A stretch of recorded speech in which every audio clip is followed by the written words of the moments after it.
Yeah. Ooh, I got a pain right here. You have a pain everywhere. I do. You have a pain everywhere. All right. Excuse me. All right. I think I'm done malfunctioning right You now. okay? You have your water? I got it right here. All right. Oh, man. Okay. 3, 2, 1. You know, I might just have like the first part of this be like how Seth does it, where they just kind of talking. Where they're chatting and all of a sudden they turn to it. Right. Yeah, seriously. But welcome to the Uncrowned Podcast. I'm your host, Joe Buttice, JP Motivation, here again at episode 4 with my buddy Taylor Swift. No, I'm just kidding. That my house would be so excited about that. Oh my gosh. I feel bad for your last name though. For Taylor? Taylor. It's all right. No, Stefan is here. He was on episode number 2, if you guys are tracking, for the first segment of the Mentor's Mentor. Now we're actually going to get to like the meat and potatoes of the Uncrowned Podcast, where we're actually going to talk about the stuff that matters most to you guys in terms of mental health, lifestyle, how we overcome, how we persevere, how we make ourselves better as a community. So before I forget, please like, share, follow the podcast. I'm going to keep backlogging these, so it's not going to be out as soon as we record it. It's going to be a scheduled podcast, so you guys can have stuff to look forward to and whatnot. But the topic I kind of wanted to go over today, and we kind of were going back and forth with this a little bit earlier, was the idea of mental health, right? Because we seem to have a whole bunch of people around us right now that are kind of going a little crazy. They're struggling with stuff. They're having issues with communicating how they feel, either with their partner or with people around them. And it's leading to these just huge episodes because they've pent up, and then it just spills out in this almost verbal aggression diarrhea and is starting to cause some issues. Yeah, so I kind of wanted to dive in a little bit. I ended up stopping our conversation, even though I was really enjoying what we were talking about, because I feel like we should have been recording the conversation in the car at that point. Should have. Because we noticed as we were talking, there's a really big dynamic, right, between the way we tackle our mental health and stuff versus the way we see other guys tackle their mental health. Excuse me. And there is a drastic difference between the way men handle their stuff and the way women handle their stuff. 100%. And I don't want to, if possible, dive into the rabbit hole of, I guess, solving those issues as more as compare and contrast the hows and the whys. Because diving into how we solve those things, that's another podcast or two in itself. There's a bunch of things we can go into on that. But why don't we get started? We're going to leave names, like, for privacy and protection and legal reasons out of this as much as possible. But why don't we preface with this? How did this conversation how did we even get started on this? There was just several different friend groups, work groups that were having issues communicating with each other and dealing with their mental health and how they express how they're feeling. When we talk about, you have two different types of guys, either guys who are similar to you and I, who are over communicators. One thing I do with my wife, if I feel something, I say something. It stops that pent up. There was one core issue that wasn't a big issue, and now something happens, and then something happens, and then something happens. And then it's just this cascading effect when we could have solved all of this with just expressing, hey, you said this to me, and I just received it the wrong way. I'm going to give you charitable assumption that you didn't mean it the way you said it.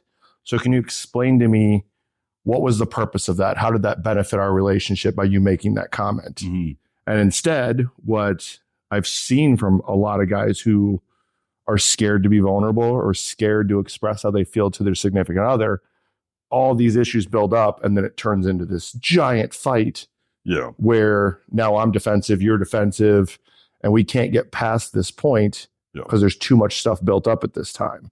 Yeah, and what I've noticed too, and for a long time, I was like that. You know, that old school saying of like, take it, put it in the bottle, and bury it deep down. I was like that with my ex because I was so afraid of the repercussion. You didn't have trust that it was going to be received the way you meant it. Right.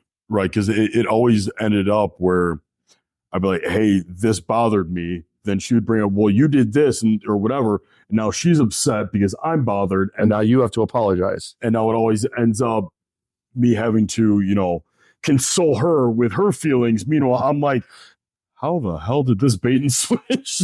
How did this happen? I won't ever let that happen because I was miserable. Oh my gosh, was I miserable. And during that time, I don't know if it was because I didn't have maybe the balls or the self-respect even. It's not, I push back on that. It's a trust thing. Yeah. You have to have the trust in the other person. I'm going to tell you something that's going to hurt, but I don't mean it to hurt you. Yeah. I'm saying it because it's affecting me, not because I'm like, I'm going to hit you with this truth that's really going to make you feel bad about it. That's not what the intention is. The intention is I want to fix how I felt about something that I assume you didn't say the way you meant it. Yeah, I mean that's something I've really been proactive with my wife is, 'cause we have our spats, and it is always over like I misunderstood what she was saying or how she was feeling or vice versa, whatever. And sometimes it's an all-day ordeal, which those suck. But at the end of it, this is what I love is we're always able to come together, as frustrating as that whole process is. It's always, no, it's us against the problem, because we try to have a God-centered relationship. So it's like the enemy trying to get inside of our relationship. Mm-hmm. It's us against the problem. Let's see what we can do to compromise this. And then let's move forward. I'm sorry. She says she's sorry. And then we end up having like a good night. And it's over. Yep. It's not a reoccurring issue that, well, now you said something about me. So now I'm going to bring up 2 months ago when you said this. Yeah. We already squashed that. That's done. Yep. And, that's just something I've seen over my own relationship. I've been with my wife for 12 years, 13 years. Yeah. We've run the gamut of everything. We've run the gamut of being like, no, I'm going to die on this hill. Like, I'm right. You're wrong. Yeah. You're going to submit to the fact that I'm right. To, okay, I may have said that in a way that didn't come across correctly because I was mad in the moment. And you said this, and that's how I received it. And we have gotten to a point now, anytime something happens for her or for me, it's an instant, unless we're in front of people, it's an instant like, hey, this is a situation. What did you mean by that? Yeah. It's something you and I talked about. Yeah. How did that benefit our life? How did that benefit our relationship? I had another friend who I just had this whole conversation with, and his significant other had made this, he'd done something really nice, really nice. And she spat back with just this ridiculous, sarcastic comment. And he ate it and let it go. Yep. And we talked about it. And I was like, that's an instant right there. You say, how did that benefit this relationship? By you making, like, what were you looking for? What was the outcome you were looking for when you said X, Y, and Z? A lot of times what I notice is it's a reaction thing. They're feeling some sort of way. And because you're always the worst to the person closest to you, it's messed up logic right there. Comfortability. They're feeling a certain way, so they need their person to also feel that way with them. Right. And it's like, no, just because I'm feeling good doesn't mean you need to mess that up. Just because you're feeling a certain way doesn't mean you need to mess up how I'm feeling. But I want to say, like, how do I want to put this?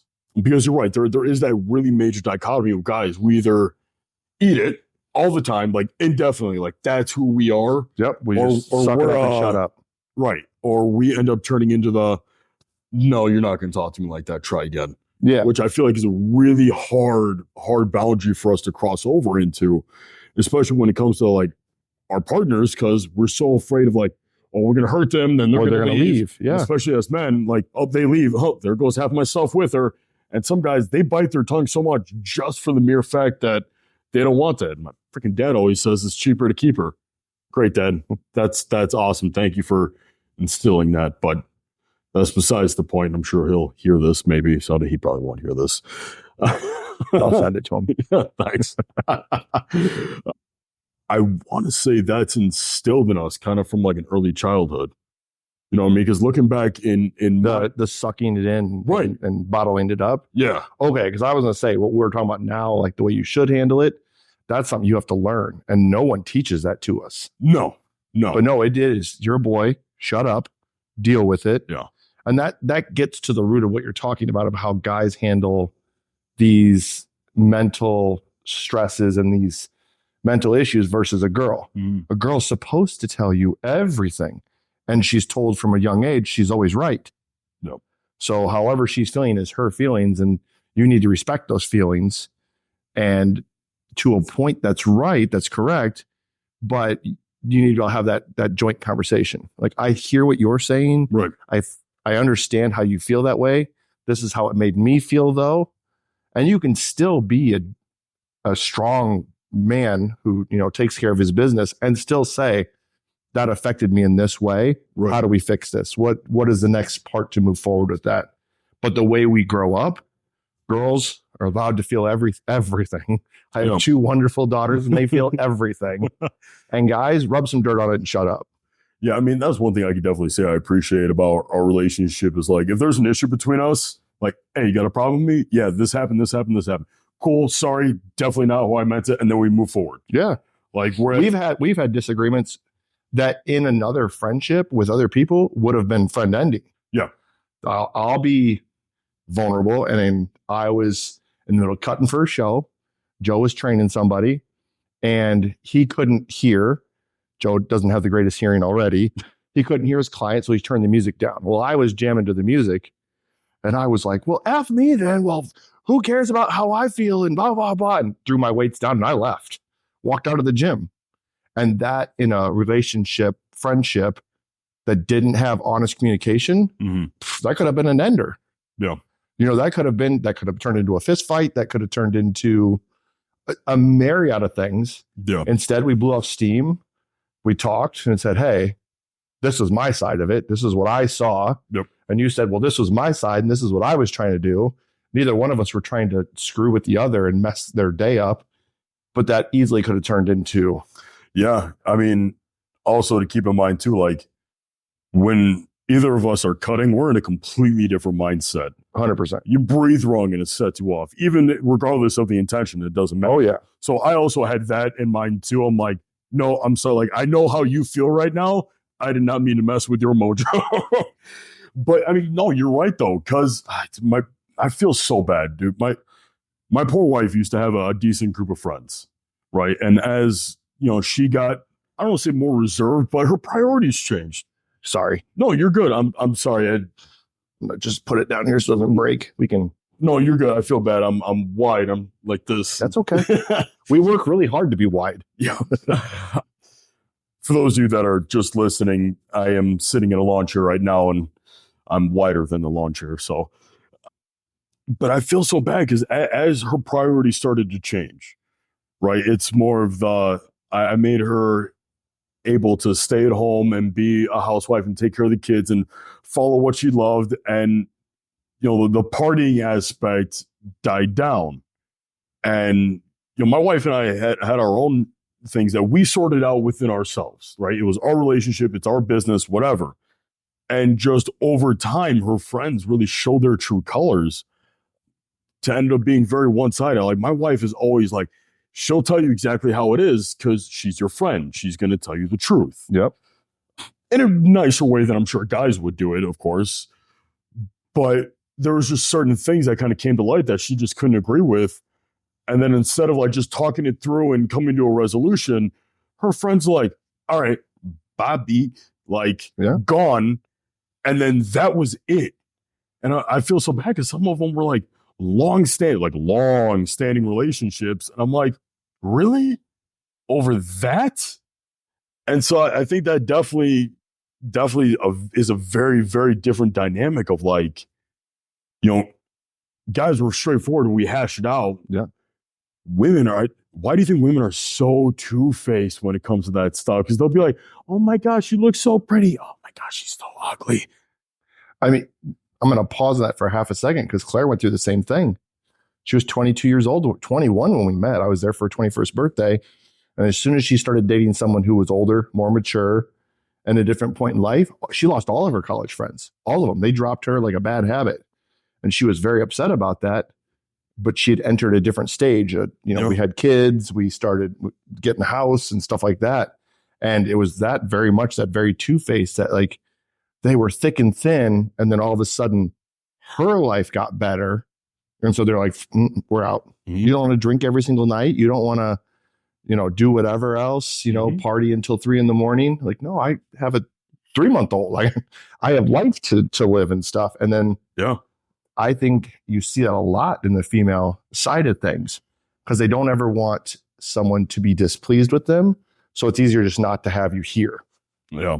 Because if you're not here, you can't be mad at me. I know a lot of it too. It came from like a reflection standpoint because like my wife started to care more about her health, right? She stopped with the drinking. She started to go to church. She started to be more present in the household, which is amazing. And I'm extremely grateful for. But, she had her friends where, they were her going out friends. Well, she's not doing that really anymore. It's not that I'm controlling her in any aspect, but granted, if she wants me to pay for everything, there's certain different priorities. There's certain terms and conditions, but 100%. And it's like, if I'm growing, I want to be surrounded by people that are also growing. And she's the same way. And so she kind of hit that like, oh, I'm starting to move up here. And you're trying to drive me down here. And it goes back to that whole like misery loves company. But what sucks is to see the real dynamic between men and women when it comes to that. Because I got sober, right? I lost a lot of people because everyone I hung out with either dealt or used. Yep. Right. And so when I got sober, all those people were not like, oh, come on, you're no fun anymore. No, all the guys were like, dude, congrats. You finally got out of it. Like, we're so happy for you. Yeah. Whereas the women are like, oh, you're no fun anymore. You're no this. Why are you doing that? Oh, he's no good for you. Aren't you happy? I'm better in my life right now. I'm happy. I'm providing for it. He's no good for you. He's no longer doing the things that were bad for him. Like you should, like you said, you should be celebrating that. Like, seriously. I mean, it's the same thing with my parents. Like, it doesn't make any sense. Where it's like, I am doing better than I ever have been. Like, my body's falling apart. Like, well, my body's falling apart. But like, mentally, I am so much better than I was. But even down to my parents, which I'm sure instilled a lot of the psychological BS in myself, but they don't talk to me ever. Well, and I think taking a quick segue from the guy and girl thing, I think we see that in bodybuilding too. Yeah. When we go into a cutting phase where we're not drinking at all, we're not going out to eat and having these crazy meals. I mean, I'm a motorcycle rider, right? And I have friends who want to go bar hop and eat a burger here, then go over here and have cheese curds, and then ride 3 hours and go over here and have another beer. Mm-hmm. And it's like, I'm cutting. I can't do that. I can go ride with you, but I'm sitting there having a glass of water. Like that's my option right now. Okay, so I hope I'm interjecting in an appropriate point because I'm seeing a common theme here, right? And this is something I think we've touched on, and I know I've touched on with my wife, but in terms of being able to communicate your emotions effectively and, being, I want to say mature, but I guess responsive to that conversation, notice what every common denominator that we've stated so far in terms of interpersonal relationships, regardless of men and women, whenever there's issues arrive, substance. Yeah. There is some sort of extracurricular substance or situation that's being partaken in that always inhibit that form of communication. And I called it out to my wife. I'm like, we only argue when we drink. I'm like, notice how when we abstain from doing, I don't want to say worldly things, but going out and trying to join everyone else, that's always when we run into issues.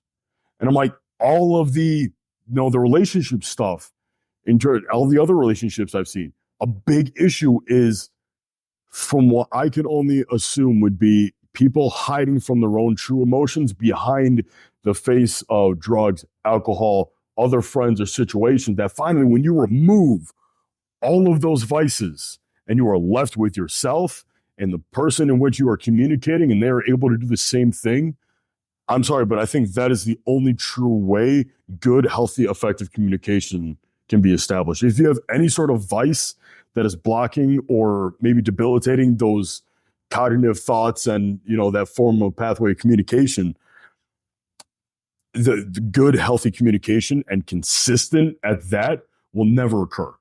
And there's two sides to that. So one thing is sometimes things come out when you're drinking that you've been holding back, that you wanted to say.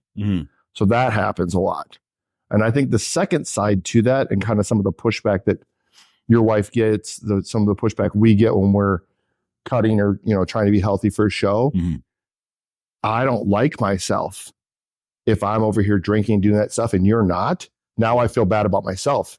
So now you're no fun. Yeah. Because I'm doing it by myself. And I think that's a lot of that self-reflection mirror that your wife puts up to people. I put up to when I'm cutting for a show, you do, is you're seeing someone who's doing where you wish you were. And instead you're making these choices to overly drink, overly eat. Like once in a while, it's fine. Yeah.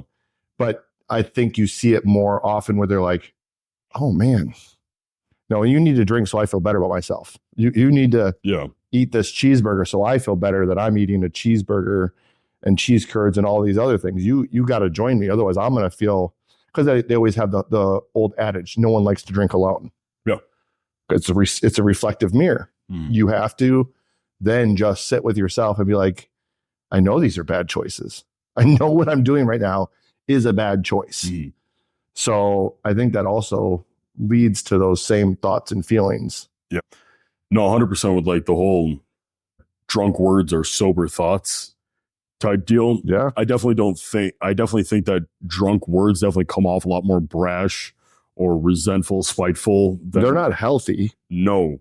But I think definitely if you are looking to maybe get a handle on your emotions, maybe articulate those sober thoughts. So that way, when they do come out as drunk words, you don't end up hurting other people and possibly yourself as collateral. But it goes back to what we were saying earlier.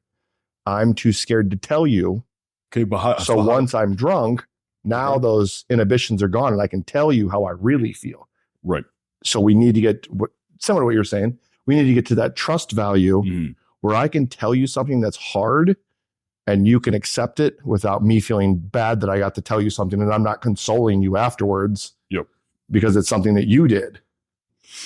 So it goes back to that. We got to get to that point where we're in a trusting relationship. We're vulnerable. We can talk about those things so it doesn't come out when we're drinking. Because then it's like, okay, well, now I got to deal with two things, what you said and the fact that you're now intoxicated. And now I have to fight through that. Yeah, which you and I both know that you can't argue with that. No. There's no, go to bed, we'll pick this up another time. Yep. Like, you already said what you said. Well, but how many people can do that? How many people can be like, we're shutting this down for right now. This isn't an appropriate time to have this conversation. And how many people are like, oh, you want to have this now? Okay. Me roll my sleeves up. We're going to have this conversation right now. And that's just, that never ends well. No. And I definitely feel like, more often than not, it's, at least in my experience, it's always the drunk words or sober thoughts that they're always spewing out. Because I feel like they're still, regardless of whatever state, they're a lot more quick to fire on how they feel and their emotions and stuff like that. Whereas, man, I've been drunk as a skunk and I get quiet. Like, that's how you know I'm really feeling it, is I get quiet and I watch. That's my thing. If I'm super quiet, because I'm a very talkative person, something's wrong. And I tell people, I'm like, if I don't talk to you, no, there's an issue. If I all of a sudden go dark and I don't talk to you, there's a problem. And you should, it's very obvious because I am very social. But I've seen guys do that too, where they get overly intoxicated and they just these little jabs. And I'm like, that wasn't needed. That is a much bigger conversation based off of what you just said. Maybe we should have that when not everyone's here. Yeah. So do you deep-rooted issues, right? Do you just think that where we are now as a society with both men and women, I don't know where I'm trying to grow with this. No one knows how to communicate effectively anymore. I don't want to say no one because that's an overgeneralization, but it's becoming more and more common and regular for people to not be able to communicate or communicate in the complete wrong manner, which also severs the relationship. Sure. But I know we were just looking at some statistics before we got here, and men are still over 3 times more likely to commit suicide because we don't like to talk. We've already established that. But also the trend for women being diagnosed with mental health issues is also going up and up. So do you also feel like a lot of these issues could be resolved if people just simply learned how to sit and articulate their emotions instead of just putting a label on it and be like, oh, no, sorry, I can't. I have anxiety. Or, oh, no, can't. I'm depressed. Instead of doing what we do and be like, no, this is how I'm feeling. Okay, what do I do with this? And then we move forward. So I think it's because I went through this exact thing. Yeah. It's kind of a stepping process. So one of the first things that we did, because it's really hard to sit there and look at somebody and tell them you're upset with them. Yeah. This is really uncomfortable to do to somebody. So what we started were letters. Okay. We wrote out how we felt. And then you can reread it. Mm. You can scratch things out. You can rewrite it and really get your point across with no one interrupting. Mm. And then you give that to your significant other or your buddy or whoever. Mm. And then they also can then write back. Then after that, you can have a conversation and kind of go over what everyone wrote. And you'll have right there, this is what you said. Mm. So why did you say that? And that's a much easier conversation. We've now progressed to a point, like you said, instantly when you say something, we cut it off right there. Yeah. But the first step, I think, for getting out your feelings and your thoughts is writing it down. Yeah. Because you have time now to really think about what you're saying. No one's going to argue with you. No one's combating you with, well, this is how I felt. Right. And plus, that's an indisputable way of getting your point across. Yeah. You're like, no, you said this. No, this is what I wrote. Like what I wrote is what I meant. You can't say, oh, I meant something else, right? No, this is exactly word for word how it is. Yep. I like how this podcast is slowly kind of developed into more of a mental health and communications within interpersonal relationship. It's not just solely overarching the different mental health stuff. Because I feel like one of the things I was reading with the statistics is that both men and women have an equal amount of rate of loneliness, right? As we start to get older, which is progressively getting worse as society gets more technologically advanced and people are spending more time on social media or alternate realities, stuff like that, which is scary in itself. So with that being said, right, we see the rise of loneliness, and in turn, we also see the rise of mental health issues. Do I think they're correlated? Absolutely. Without a doubt. So I think the need, right, for interpersonal relationships is necessary for human experience. It is. Right? That was the whole agenda with, I will phrase this very carefully so that way this podcast doesn't get canceled. But 4 years ago, I feel like they did that very intentionally through isolation, because when you isolate, it affects your head. When it affects your head, you can't respond or act appropriately because you aren't thinking right. Right. Your human experience in itself is affected. We are a herd creature. Crow. God created us not to be alone. Point blank, period. Yep. Like there's a reason why we are constantly seeking that, no matter what. It's a subconscious, like almost primal, like we want tribe, we want community, which is why I preach to men all the time. Stop being this lone wolf mentality. You can do so much more when you have a group behind you than you're going to take on the world by yourself. You need a good partner to have your back to allow you to keep your humanity a little bit. And then you have your brotherhood around you that pushes you to do better than yourself. Like that, I'm sorry, that is... And we'll let you know when you're straying a little bit. Bingo. That is essential. But I feel like where we're going right now as a culture with this isolation and the rise of mental health issues, you pair that also. Now, no one knows how to communicate worth a dime. Nothing. I did a little experiment because I'm a weirdo like that on my walk to class yesterday. Right? Today's Thursday. What is today? Tuesday. It was still yesterday. Nevertheless, I was walking to class, and instead of pulling out my phone to text my wife or, just scrolling through social media, just something to kill time as I'm walking to class, chin up, chest out, and I looked. Everyone, just eye contact. Guess how many people I made eye contact on my way to school? Granted, this is in between classes, so there is a flow of people nonstop. Two. I only was able to make eye contact with 2 people. And it wasn't, I was being creepy, like staring at them, but it's what you like, oh, I notice you. Oh, you're a person. Oh, you're a person. Like, well, I mean, I deal with this every day. I run a restaurant. mm-hmm. Hey, thanks for coming in. Have a great day. And I would say 50% walk right by like I was a ghost. And I want to be like, well, I guess forget me. Like, don't have a great day then, I guess. So what I noticed was for the people that didn't establish eye contact, it was one of two things. Sorry, I guess one of three, if you want to get technical with it. Looking at their phone, looking directly at the ground, or quick glance, but not direct eye contact. More like to my torso region that I'm coming their way and then quick down. Like, oh, don't make eye contact. Oh, don't make eye contact.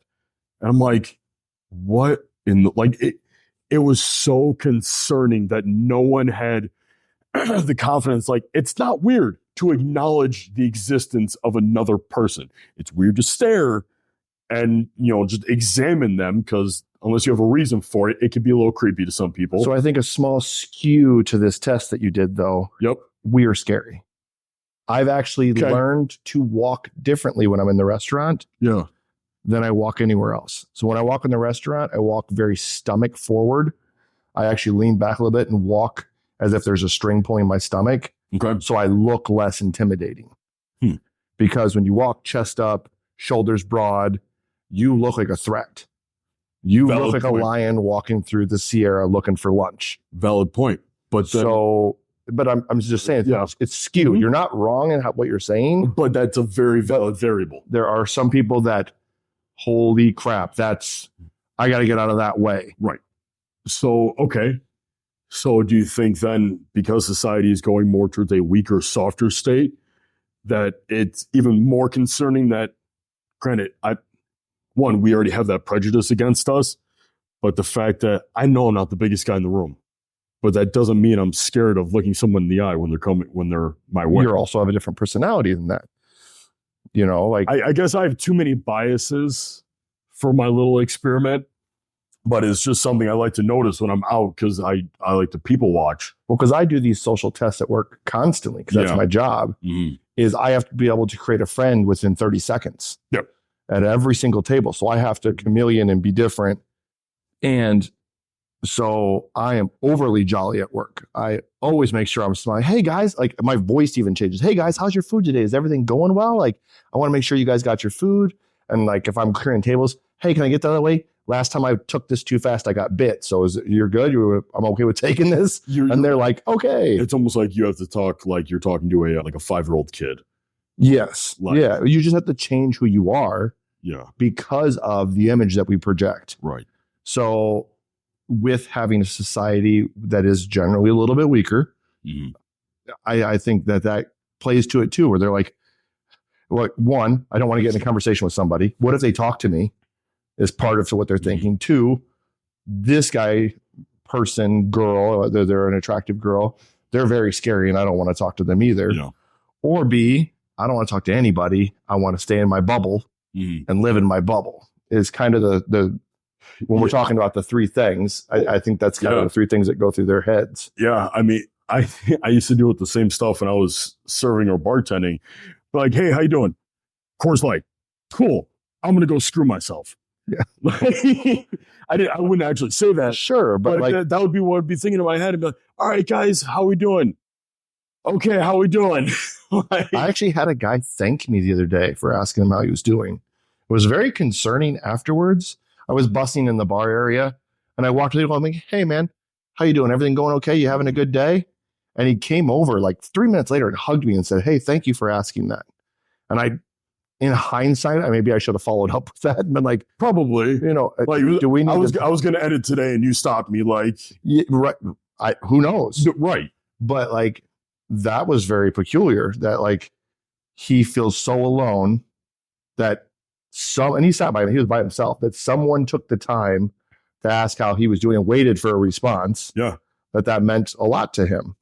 And honestly, like in terms of like communication and how it can help your mental health, if you go about it in the right way, no matter where I go, right, as long as it's under appropriate circumstances, I will preface with that because I feel like someone's going to take that and run with it. I always try to have a friendly conversation with anyone that's willing and anyone that I meet. Yeah. I've now made friends with all the old ladies at my gas station, and they love it because we did that when I walked in and talked to Efren, Maria, all well, the they get a kick out of it because here's this handsome young man that shouldn't have anything to do with like 67-year-old ladies, but they're just so grateful that someone like me is willing to give them the time of day and even talk to them, right? Or even, was it yesterday? I went and did blood work, and there was only one lady behind the counter, and I felt bad. I'm like, oh, you all by yourself today? She goes, yeah, they were going to call. And then she went on a huge spiel. Like she just had something on her chest that she just needed to have an tell ear. Somebody. Yeah. Have an ear. Someone who cared enough to ask how she was doing. Yeah.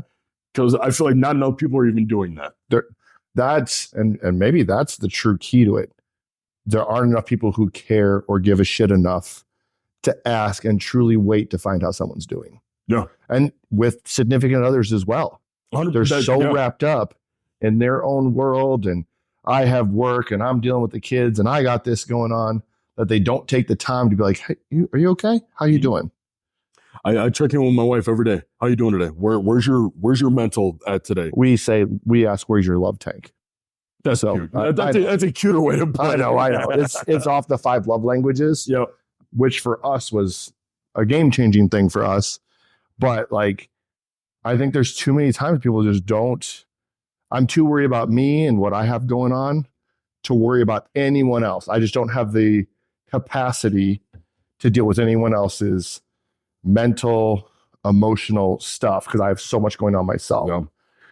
I think where I guess we can start to kind of take this is that moral of the story, after everything that we've kind of prefaced and touched on today, your own mental issues and stuff that we deal with, as much as they are your problem, they can be fixed so much easier, quicker, and more efficiently as you start to be able to verbalize and articulate your thoughts with someone that, as you said, as someone you trust. Yep. So if you don't have anyone you trust, because loneliness is so high, it's going to be hard because there is so many antisocial. We have our 17-year-olds having a very hard time just getting out into the open world. But I keep trying to tell them, I'm like, just talking to people will do wonders for your mental health. Yeah. I'm like, most of the stuff that we face, if we choose not to face it alone, and we all run that risk of trusting in the wrong people with our thoughts, emotions, mental health, that communication gets severed. Like, we don't want to talk to anyone again. You hurt me so bad, screw everyone else in existence. So do you think that has to do with parenting? Oh, 100%. So, because the question is, my kids are the most social humans in the world. 100%. My kids will talk to anyone, which is sometimes concerning. Like a little bit, but I think if they were ever kidnapped, they would give them back. Yes, they definitely. She asked too many questions. Go take them. Yes. But I wonder if that again goes back to parenting and how you teach your kids how to communicate and express themselves. And I'll be honest, there are times I'm like, I wish you wouldn't express yourself. Just do what I asked you to do. I don't need to know the entire story on why you feel the way you feel. We have 5 minutes to get everything together before we have to be at swim. I don't need to know why this swimsuit bothers you so much that you want to wear the other one. So okay.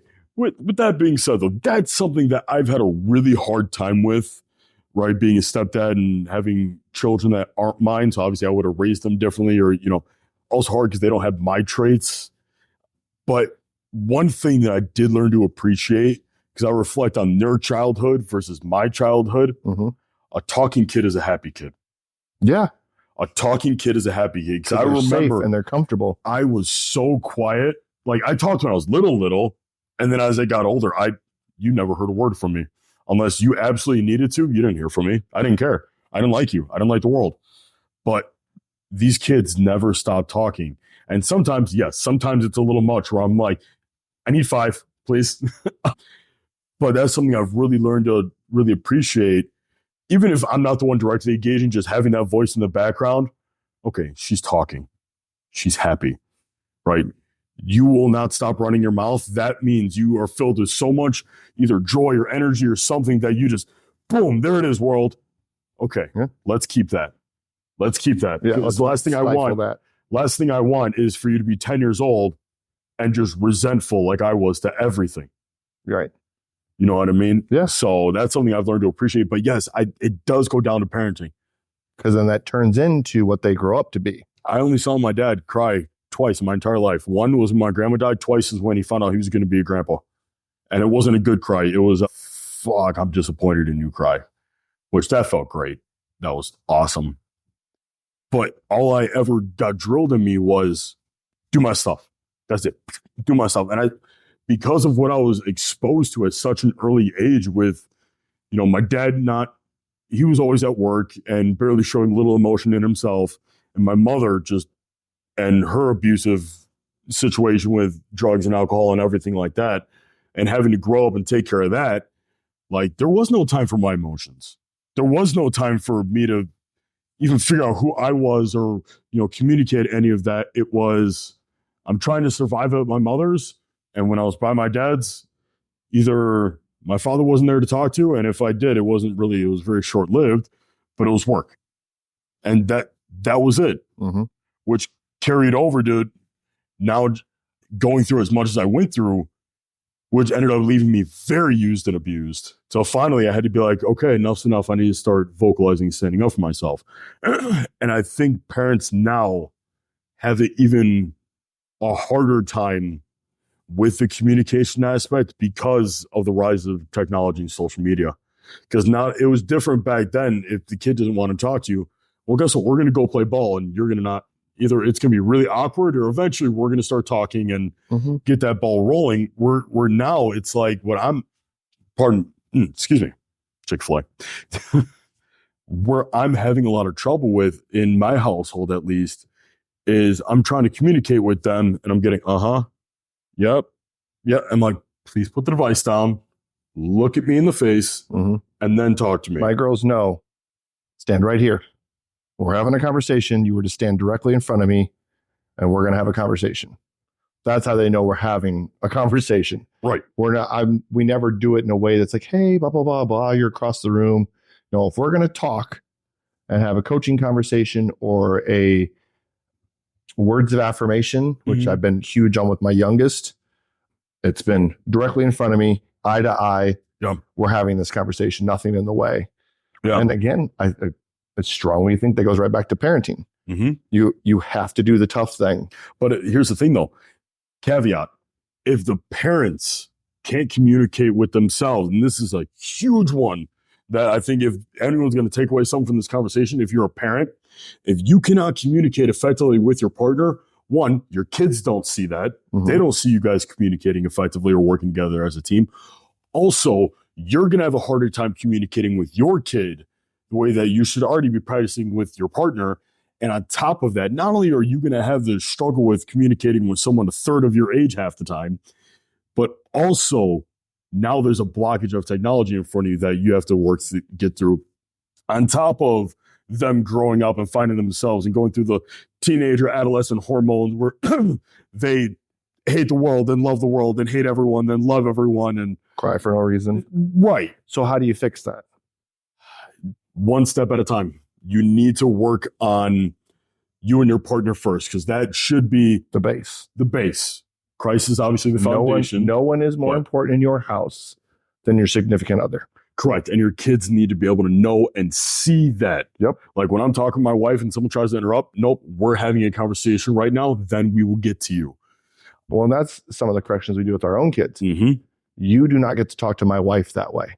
Oh, yeah. I don't say your mom. I say you don't get to talk to my wife like that. Oh, yeah. There's been a couple times where I've had to call mom because my wife will be off doing her own thing, and I'll jump right on them like, don't you ever look at my wife like that again. It's like, I don't care. Because there was one week where Ava, our 9-year-old, she was just on one because she has a little bit of her mother's attitude. So she was just, and it was bad one day. And finally I looked at her with the way that she was talking. She started talking to me with her hands and stuff like that. I'm like, nope. I'm like, I will never let your mom talk to me like that. any other adult talk to me like that, and especially not you.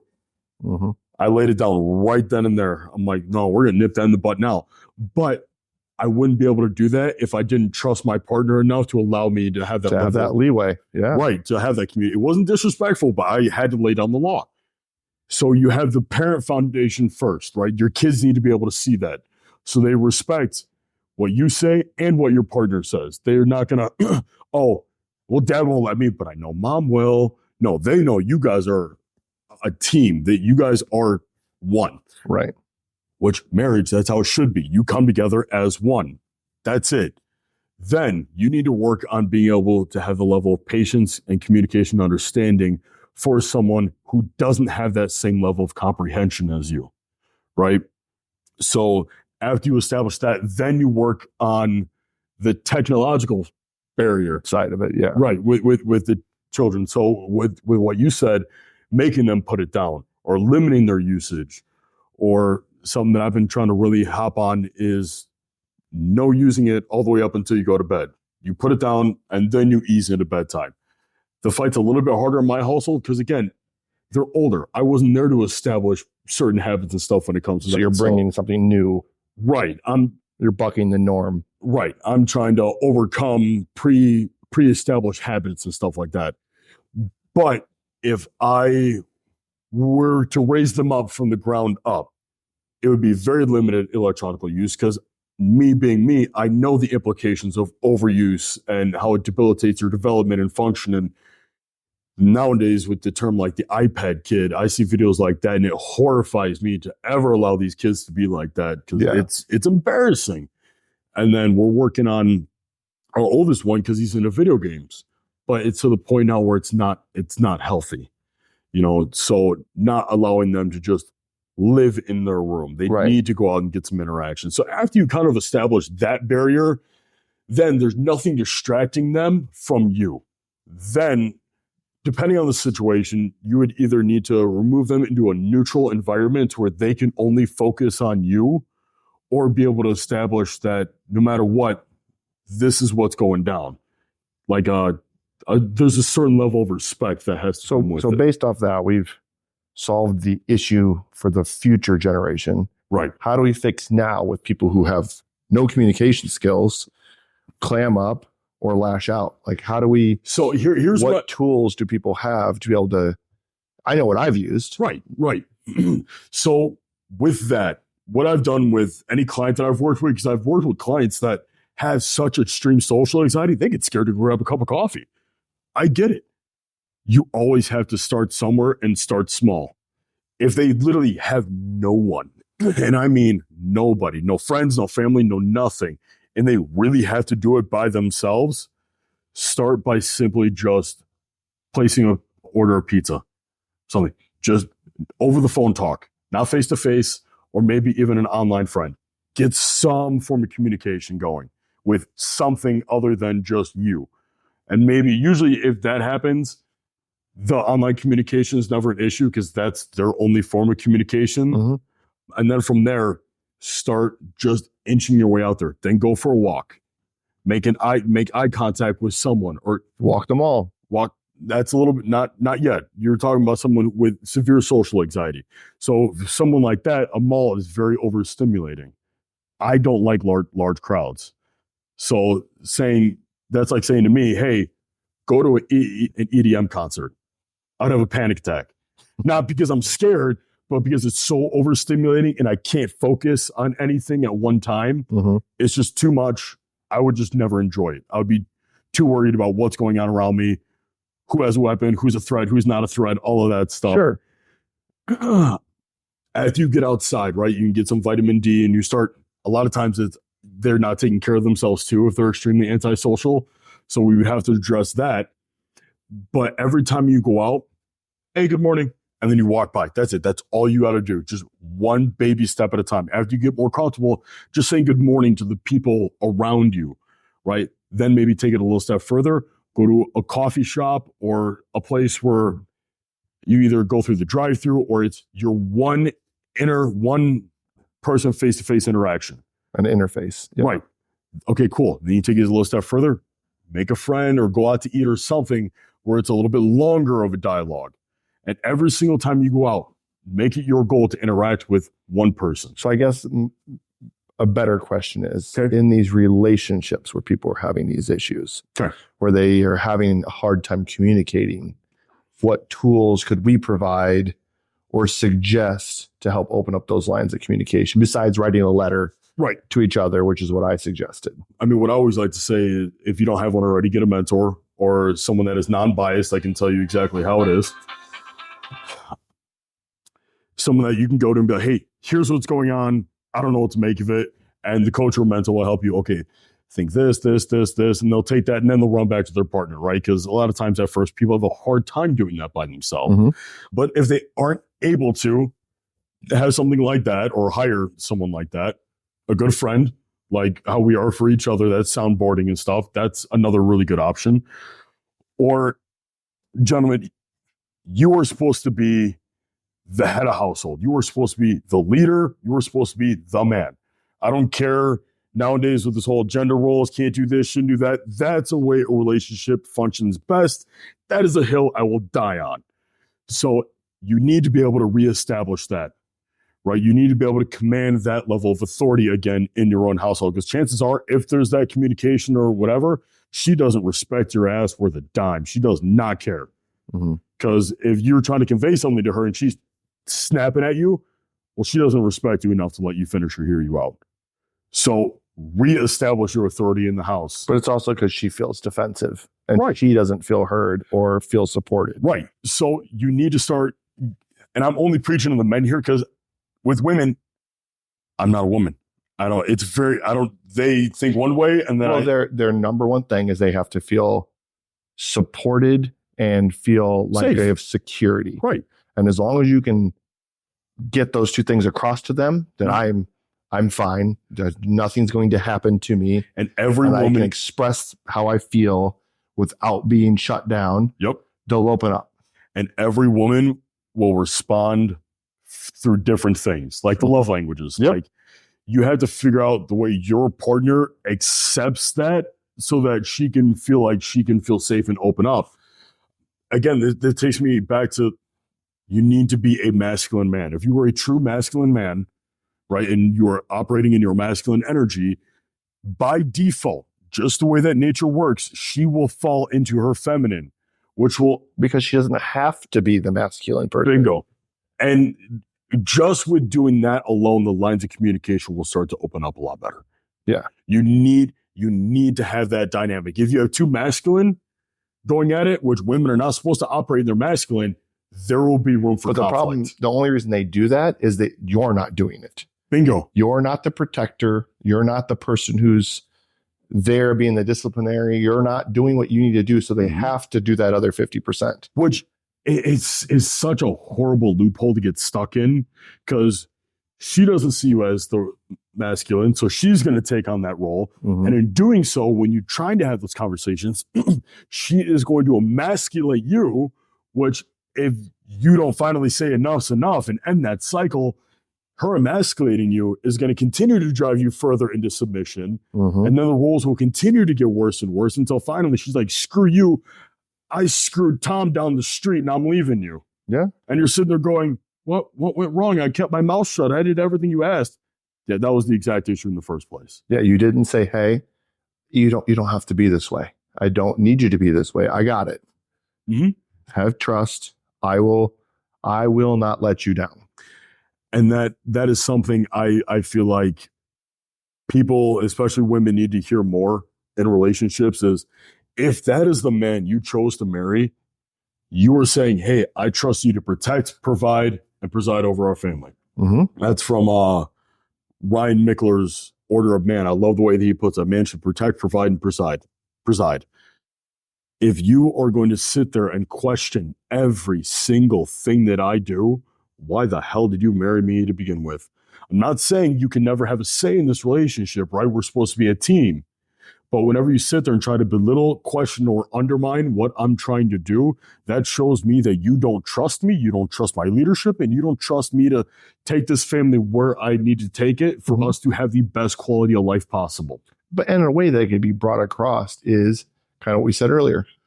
what's your thought process on taking this path? Mm-hmm. That's not questioning you. Right. It's just, I need to understand as your partner, what is your thought process? Like, what's the long-term look like for you with this? And then you can explain, I'm going to do this, then this is going to happen, then this is going to happen. If this doesn't happen, this is going to happen. Well, right. That way it doesn't end up turning into the blind leading the blind. I'm not going to say, hey, we're going to go scale that mountain. She goes, why? And I go, because we're going to scale that mountain. Well, and that's why I wanted to, because I know that's how you feel as well. Yeah. And I didn't want it to come across as being misunderstood as I'm the dominant man in the house and you're going to do what I say because I said it. And it's like, no, we're a partnership. We're a team. You have to trust that I have our best interest in mind and that I will do everything in my power to make sure we don't fail.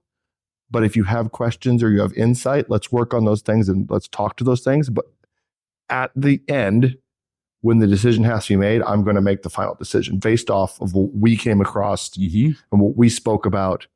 I'm going to make the plan because what happens is, since I live in a world of logic, I will stick to our plan. Yep. Whereas some females get into too much what if. Well, what if this? Well, what if this? Well, what if we made a plan as a team? Let's go. We're going to make this happen. Yep. I will drive this and make sure it happens. I just need your support. And help me get there. Yeah. And help drive this with me instead of being that passenger. It's like, oh, put the brake. Oh, turn here. Oh, do this. It's like, no, we had a plan. Right. And we are going to follow through with this plan that we made. Yeah. And that's being the leader of your household. Well, right. 100%. And from what you said at the start of it, because I said so, I feel like is becoming a lot more common lately, at least from what I've heard, is from a lot of women's experiences, is these guys don't have plans. It's no, I want a submissive wife. So a submissive wife, you're going to do what I say because I said so. But that makes you a weaker man. Thank you. That makes you a weaker man. Men are supposed to have structure and frame and purpose, and everything they do is supposed to be intentional with the intent of whatever I do is not to better myself, or if it is, bettering myself is in turn going to spill onto other people. So in reality, every intent and action should be to better your wife, your household, your family. Right. By bettering ourselves, that's what it should result in. Yep. So every guy that's, if you're a cause I said so kind of man, you need to be able to articulate the whys, the hows, and the reasons. And if your reason is not to bring some sort of benefit to your family, I would question you being fit to lead that family. Yeah, 100%. 100%. And that's what I was getting to, because I just didn't want that to come across how you were saying it that way, because I know we both believe that that's not the way it is. Yeah. It's very much, let's develop a plan together, and then I'm going to drive this plan. Yep. Because there's too many things, too many variables that happen that women are emotional beings. I love the fact that my wife is an emotional being, but there's too many squirrels. Like, oh, this, what about this? Oh, like, nope, we've decided this is what we're doing, and I'm going to support you, and I need you to support me. Yeah. I mean, that's something I really drilled into my wife too, because she's that exact same way, like squirrel. And so she wanted to, start up her photography stuff. Okay. But then she wanted to maybe go to work part-time and then maybe start doing her coaching and start doing this. I'm like, honey, I'm working my butt off to afford you the opportunity to focus on something that you truly love and are passionate about. Focus on one and do that to 100%, to the fullest extent of your capability, because she's never been able to do that. She's always had to just branch out and do whatever it took just to survive or whatever, or been too distracted. I'm like, I'm affording you the opportunity right now to fully commit to something that you've been wanting to do. Right. I'm like, if you dial back on any of it or get distracted, I'm like, then none of it gets done. But that's where I get to step in and go, nope, we're focused on the photography, and that's okay. Brother, look what's happened. Her photography is going fantastic right now. She's getting clients, putting herself out there. Like, she's getting passionate about it again. I'm like, it's freaking awesome to see. Yeah. I love watching her work. It's awesome because I'm seeing her happier because she's actually getting to do what she truly wants to do. Bingo. And that's something I said to my wife. I'm like, I do what I do, so you can do whatever you want. Yep. If you want to be preschool teacher, do that. If you want to start an Etsy company where you build shirts and towels and do all that stuff, do that. If you want to go back to work and go back into marketing, whatever it is you want to do, I'm going to take care of the other side so you can do that. Mm-hmm. And I mean, I have no jealousy to it, but like, how awesome is that? I would love for someone to be able to make the money that made us comfortable, and I could do whatever I wanted, whether that was coaching and bodybuilding, or I really love woodworking. I love making dressers and stuff like that. Like, I have a lot of fun doing that. Dude, regardless of whether or not I got paid for it, I would love to do my influencer stuff full time. Right. And not have it be work. So if you had $1 million right now, that's what you would go do. 100%. And that's, as guys, that's what we try to provide for our significant other. I want you, I just love working, whether it's in the restaurant or whatever it is. I love to work. It makes me very happy. So I'm fine. I'm very fulfilled. But I do what I do and I work as hard as I do so you could do whatever you want to do. So there is no limit to your dreams. And I feel like, especially nowadays, that conversation is harder and harder to have because of where culture is going, where like women feel like they need to work and they're a boss babe and they need to take charge and all this stuff, not realizing, one, it's a scam. The government came out to do that so they could double their tax base. Their tax base 100%. And destroy and rip apart the nuclear family, which is why we have it's so that they can raise your children. Bingo. Thank you. Which was when we first had our kids, it was really important to us that she homeschooled our kids. And she did both of them until about second, third grade. She homeschooled them, which gave them a great base, a great social life. They do extracurriculars, like they're very involved because we had the ability to let her go do that. And we sacrificed a lot of things. I mean, we could have a house that's 3 times the size of the house we live in if we were both working, making great money. Kids are at the babysitters during the day when they're not at school, and living that 2 household income, which I have, people that do that. That's awesome. But what you're missing is someone else is raising your kids. And I think by letting the school system and daycare raise your kids, the outcome is what we're seeing right now. Yeah. I know you have kids that can't communicate. Yeah. No, 100%. Awesome. I think we hit on everything that for this one, I think. Yeah, for this one, because I feel us starting to drift off into a couple other different things. We could bring into 3 different topics right now as far as raising children, mental health, relationships. I mean, there's definitely spin-off topics based off of just this one conversation. But the main thing comes down is having trust with your partner, having their best interest in mind, and like you said, with your friendships. You have to be vulnerable, have tough conversations, and be okay with what that outcome looks like. Right. Oh, excuse me. Now with that, there is also that ideology that men should never be weak, should never be vulnerable. I have always prefaced by saying never be weak, but instead show vulnerability. Weakness shows like you're cowardly. Oh, I can't, I don't want to, whatever. But vulnerability says, here I am. I'm exposing myself to you because I trust that you're not going to. But I think that shows ultimate strength. That I'm willing to put myself out there and tell you the worst part of me, the scariest things that I deal with. I think that shows way more strength. I think now the reason why that is becoming a big issue, and this, I guess, would tie everything together, is everyone is too afraid or too soft to get hurt, right? We are sheltering not only ourselves, but our children of these adversities that you need to go through in life. Pain makes you grow. We talked about it. Right. I'm like, you. And this what sucks is because this is what the 17-year-old got into, is he got really hurt, right? His feelings got hurt. And then a decision was made at the time, obviously well before me, to let him stay home from school and shelter him from that. No, you can't do that. That's why we're dealing with the issues that we're dealing with now. I'm like, take your time, process your emotions. And then overcome it. But that is not the only time you're going to get hurt in life. Yeah. I'm sorry, but you need to be able to learn how to, that first punch, that one is always going to hit different. Yep. And then you're going to try again. And it's that second one, that one's going to leave some damage. But then as you start to be like, all right, I'm getting better at avoiding these punches. I'm getting better at handling them when I do get hit. Okay, now I'm not getting hit at all because I've learned and I've grown and I've taken it. And if they do come, they don't mean nothing to me. And I'm not saying you have to seek this stuff out. It'll naturally happen, but you got to try. But parents need to realize, and this is for this up and coming generation, this is a huge one. Parents need to realize that the world sucks. The world is scary. Us as fathers, we have to let our kids fall, but not to the point where they fall too far. We have to let them fall, let them pick themselves up. The only time, in my opinion, the only time we catch them is before they go too far to the point of they get hurt. They can get hurt. Right. Hurt or seriously destroy their lives or, you know, something. That's when we have to come in and go, nope, Dad still got you. Went a little too far on that one, but I'm right here.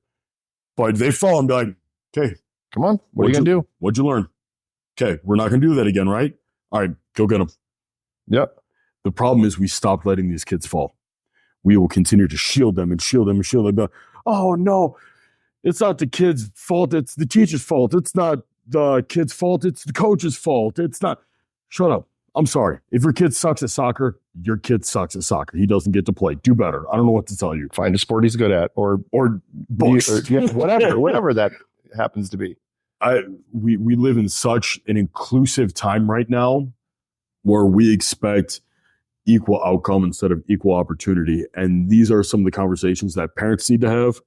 Parents need to have with their kids, and also need to be able to articulate, like, you need to allow your kid to put themselves out there. Yeah. Have them start ordering their own food at restaurants, having them just talk to other people around, like a kid should be able to have a full conversation with an adult at a certain age. Yeah. They shouldn't have to wait until they're forced to become a teenager or whatever. And honestly, in my opinion, one of the best ways to do that, put them in an industry of service. Put them in. Everyone should have to work in the service industry. They should. There's some people that can't take it. And in my opinion, they don't know how to regulate their emotions. They don't know how to communicate. All the problems that we talked about before. Just had to deal with that with someone who couldn't regulate their emotions, and they ended up getting fired for it.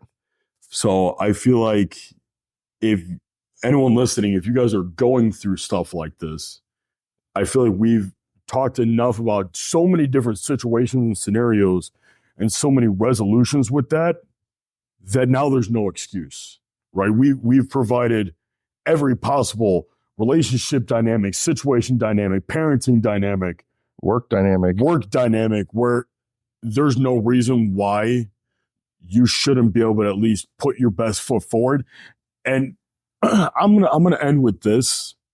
If you try to do that, right, and your communication falls short or hits a wall or the person isn't receptive of it, oh, how dare you say that to me? You don't need that person around. And if it is your partner or your wife, that is a very more serious conversation you need to have. And you might even need to put someone in the middle to mediate you guys to finally get you guys on the same level. So that way you guys can progress forward. Because chances are, if you guys are like that, you guys started off like that. Mm-hmm. It's not we started off great, now we don't talk to each other. Right. You've always had a communication issue. Yep. Which, if that's the case and you're married, instead of jumping straight to divorce, how about y'all learn how to communicate first and then see how much better your relationship is? Yep. And communicate with trust. Yes. The other person has your best interest in mind. And maybe at first they just don't know how to communicate it correctly. They need some practice. Yeah. Yeah. You have any closing thoughts? No, I think that goes back to the whole thing is when you're in a relationship, you have to get to a point of trust. Yep. And you have to get to a point where you're okay with getting hurt because you know that person's not going anywhere. That you pick that person for a reason, and you have to have that vulnerability, even as a guy, to say, I trust you with everything. I love you unconditionally, and we're going to fight through this. And it might be ugly at the beginning, but the more we practice this, the easier it gets. Just like anything, whether it's weightlifting, a sport, writing, reading, if you practice it, you get better and better and better to where it's just second nature. And that's where, thankfully, my relationship this year, we're definitely at. Mm-hmm. We communicate it instantly. We fix it instantly. Yep. There is no issues with that kind of stuff. If we have something we don't like, I tell that person, she responds with, what's really nice is she always responds with, nope, I totally see that side. This is where I was coming from. Yeah. I'll get there. It'll take time. My relationship's still fairly new. 12 years, 13 years. You know, Yeah. 1 year. Yeah, 100%. Little over 1 year. So, but what makes me happy is that the potential and effort is there. Yeah, the effort is there. That's what it is. It's the effort. You're both saying we're going to a common goal, and it's going to take steps to get there. Right. So that's something I will always be grateful for, especially coming from my last few relationships. Yes. But anyway, we're not going to dive into that rabbit hole. If you made it this far, thank you so much. Don't forget to like, share, subscribe to the podcast. Wow, I look really small on camera compared to you. I'm sorry. That's a bunch of bull crap. I'm going to go take copious amounts of tremboloni sandwiches now that I'm self-conscious. Thank you for listening to the Uncrowned Podcast. I'm your host, Joe Buttice, with my guest, Stephen Taylor. Find us on social media, JB Motivation Facebook group. I got a lot of big things coming. I'm excited. So stay tuned. Stay tuned. As always, stay positive, stay motivated, stay uncrowned.